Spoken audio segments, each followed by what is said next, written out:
Kalau kita membaca di dalam Asbabun Nuzul, cerita yang berkaitan dengan surat Al-Muzammil, maka surat ini turun ketika Nabi dalam keadaan sedih. Waktu itu Nabi sedang berdakwah di antara keluarga besar beliau dan beberapa paman-paman dan keluarga besar Nabi SAW. Jadi lagi berdakwah di antara keluarga besar, kemudian beliau mendapatkan penolakan, terutama penolakan dari Abu Lahab. Kalau yang lain nggak menolak, hanya diam saja. Kalau Abu Lahab menolak dengan kasar, menolak dengan marah, menolak dengan menghina, mencela, sampai ngata-ngatain Nabi, engkau itu anak yatim, kamu harus tahu diri, kamu itu siapa yang selama ini membesarkan kamu, kami adalah paman-paman kamu, seandainya kamu mau mengajarkan kami lebih tahu daripada kamu, karena kami lebih tua, kami lebih banyak pengalaman, kami. Abu Lahab menolak dakwah Nabi dengan sombong. Sehingga kalimat-kalimat Abu Lahab ini membuat Nabi merasa sedih. Setelah Nabi berdakwah kepada keluarganya, Nabi juga berdakwah kepada tetangganya, kepada beberapa orang yang beliau kenal, kemudian kepada masyarakatnya yang ada di kota Mekah, dan sebagian besar dari mereka itu menolak Nabi. Bahkan tidak sedikit dari mereka yang menolak Nabi dengan cara-cara yang menyakiti perasaan Nabi.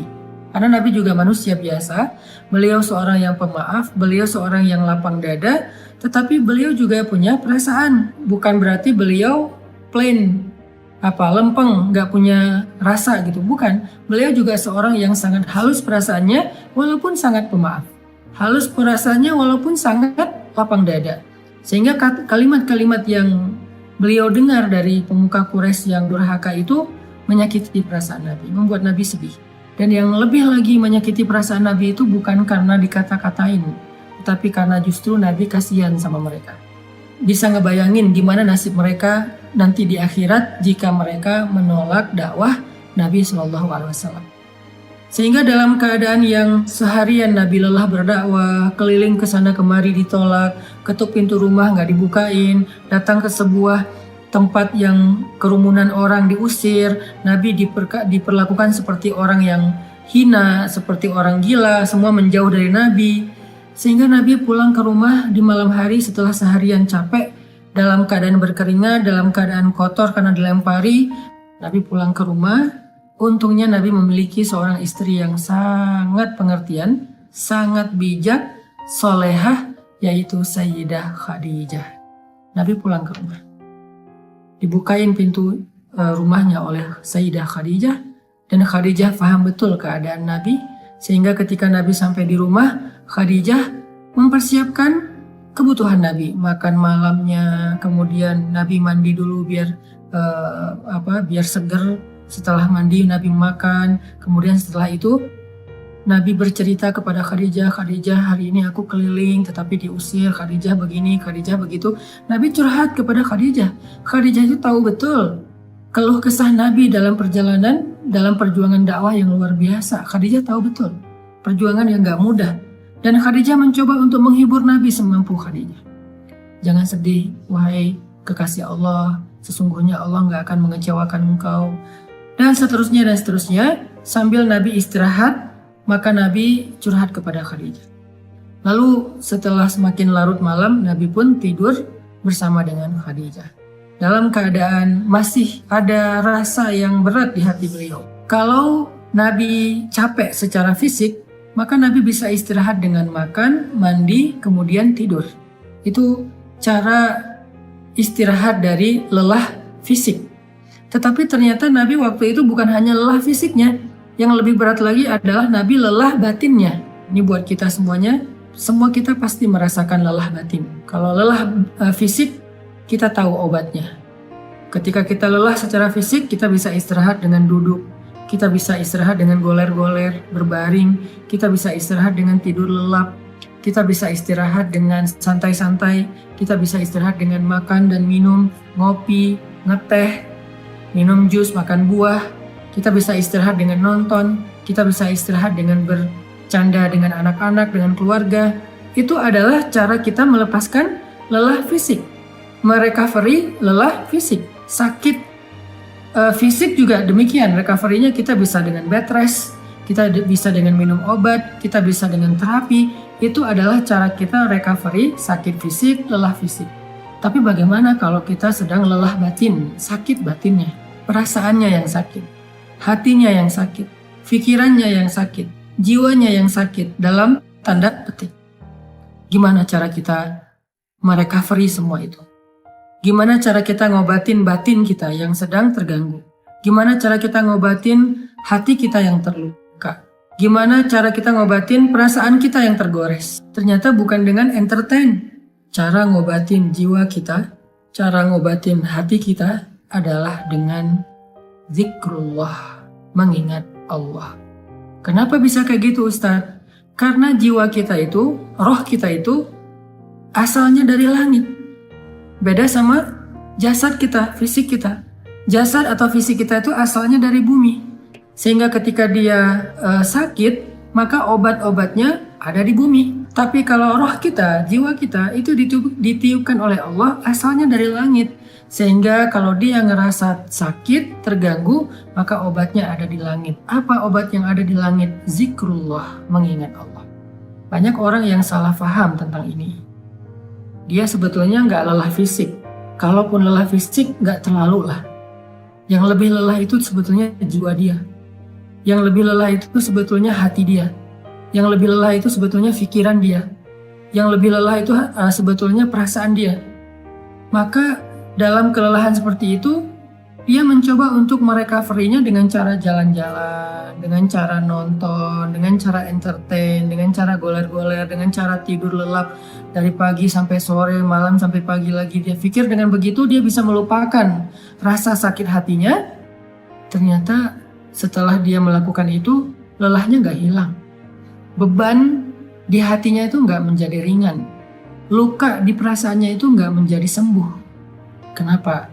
Karena dia bukan sedang lelah fisik, dia bukan sedang capek secara fisik, dia bukan sedang sakit secara fisik. Dan itulah yang terjadi kepada Nabi SAW. Sehingga ketika Nabi pulang ke rumah, Nabi capek, tapi yang lebih capek lagi perasaan dan hati beliau. Nabi istirahat bersama dengan Khadijah, Khadijah menyiapkan air hangat, Nabi makan bersama dengan Khadijah, Nabi curhat sedikit kepada Khadijah. Setelah itu Nabi tidur. Karena Nabi berharap dengan tidur, beliau bisa merecovery lelahnya beliau. Ternyata Allah tahu, Nabi bukan hanya butuh tidur. Ya, seseorang butuh tidur untuk recovery lelah fisiknya. Tetapi bukan hanya fisiknya yang lelah. Nabi juga merasakan lelah yang luar biasa hatinya. فَلَعَلَّكَ بَاخِعٌ نَفْسَكَ عَلَىٰ آثَارِهِمْ فَلَعَلَّكَ بَاخِعٌ نَفْسَكَ عَلَىٰ آثَارِهِمْ إِن لَّمْ يُؤْمِنُوا بِهَٰذَا الْحَدِيثِ أَسَفًا. Kata Allah di surat Al-Kahfi. Hampir saja engkau mencelakai dirimu sendiri. Hampir saja engkau mencelakai dirimu sendiri. Karena merasa berat terhadap pengingkaran mereka. Merasa berat terhadap kedurhakaan mereka, merasa berat terhadap kekufuran mereka, hampir saja engkau mencelakai dirimu sendiri. Hampir saja engkau membebani perasaanmu sendiri. Itu yang dirasakan Nabi.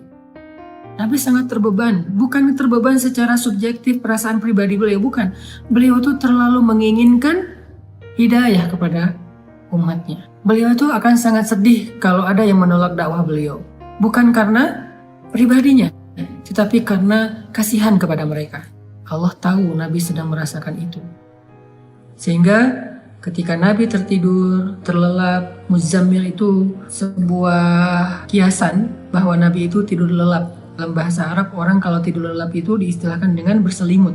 Walaupun bisa juga bermakna memang Nabi memakai selimut, tetapi Al-Quran lebih dalam dari itu. Al-Quran sedang tidak bicara hanya soal selimut yang dipakai Nabi, tetapi Al-Quran itu adalah bahasa sastra, bahasa yang tinggi. Maknanya itu tidak sedangkal pemaknaan kita, pasti pemaknaannya lebih dalam lagi. Sehingga kalimat ya ayyuhal muzammil, wahai orang yang berselimut di sini artinya wahai orang yang sedang lelap dalam tidurnya. Wahai orang yang sedang nyaman dengan tidurnya.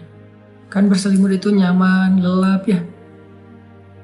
Wahai orang yang sedang beristirahat dari lelah fisiknya dengan cara tidur. Allah tahu Nabi butuh istirahat, tidur agar bisa merecovery capek secara fisik. Tetapi Nabi juga butuh sesuatu yang bisa merecovery capek batin, perasaan, jiwa dan pikiran beliau. Sehingga Allah berfirman, "Qumil lail." Bangunlah di malam hari. Ternyata fadilah keutamaan pertama dari tahajud itu adalah tahajud obat dari lelahnya jiwa. Tahajud adalah recovery batin. Tahajud adalah obat hati. Tahajud adalah penenang pikiran apabila dilakukan dengan sungguh-sungguh. Tabattul atau tabatilah. Itulah keutamaan tahajud. Setelah Nabi beristirahat dengan cara tidur untuk merecovery lelah fisiknya, Allah suruh Nabi juga untuk melakukan sesuatu yang bisa merecovery lelah batinnya. Apa itu? Qumil lail. Berdirilah di malam hari. Bangun malam, tahajud. Sehingga buat kita semua yang pernah merasakan lelah batin, atau mungkin sekarang sedang merasakan itu, sedang ngerasa lelah batinnya, sedang ngerasa capek jiwanya, sedang ngerasa sakit hatinya, sedang ngerasa terluka perasaannya, sedang ngerasa galau pikirannya, qumil lail, bangunlah di malam hari, maka Allah Subhanahu wa Ta'ala akan mengobati luka di hati kita, seperti obat yang bisa menyembuhkan luka di fisik kita. Bangunlah di malam hari, maka Allah akan menyembuhkan sakit hati kita, seperti obat yang bisa menyembuhkan sakit fisik kita. Bangunlah di malam hari, maka Allah akan menyembuhkan goresan di perasaan kita, sebagaimana obat bisa menyembuhkan goresan luka di kulit kita.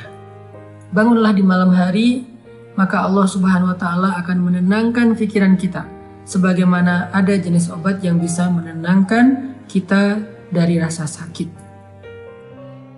Bangunlah di malam hari, maka Allah akan melapangkan dada kita, sebagaimana obat bisa menjadikan kenyamanan bagi kita yang sedang merasakan kesakitan. Bangunlah di malam hari, Allah Subhanahu wa Ta'ala akan menyembuhkan penyakit-penyakit amradul qulub, atau perasaan tidak nyaman di jiwa kita. Itu fadilah keutamaan pertama dari tahajud atau tarawih apabila kita melakukannya dengan benar. Jadi sekarang kita jadi tahu recovery yang kita butuhkan itu ada dua. Ada recovery fisik, ada recovery zahir, ada recovery jasad kita, tubuh kita, ada recovery jiwa kita, batin kita, perasaan kita, hati kita. Recovery fisik dengan istirahat, dengan tidur, dengan makan, dengan ngopi, dengan ngeteh, dengan makan buah, dengan minum jus, dengan entertain, dengan nonton, dengan jalan-jalan, dengan bersenda gurau dengan keluarga. Itu adalah recovery fisik. Sedangkan recovery batin, jiwa, perasaan, dan pikiran kita, hati kita dengan zikrullah. Dan zikrullah yang paling baik itu di antara sekian banyak zikrullah adalah qiyamul lail, salat malam. Kenapa? Jawabannya ada di ayat ke-6, inna nasyi'atal lail asyaddu wat'an wa aqwamu qila. Karena malam hari itu lebih menenangkan buat kita dan lebih mudah untuk khusyuk. Itu fadilah pertama dari tahajud atau qiyamul lail atau salat tarawih.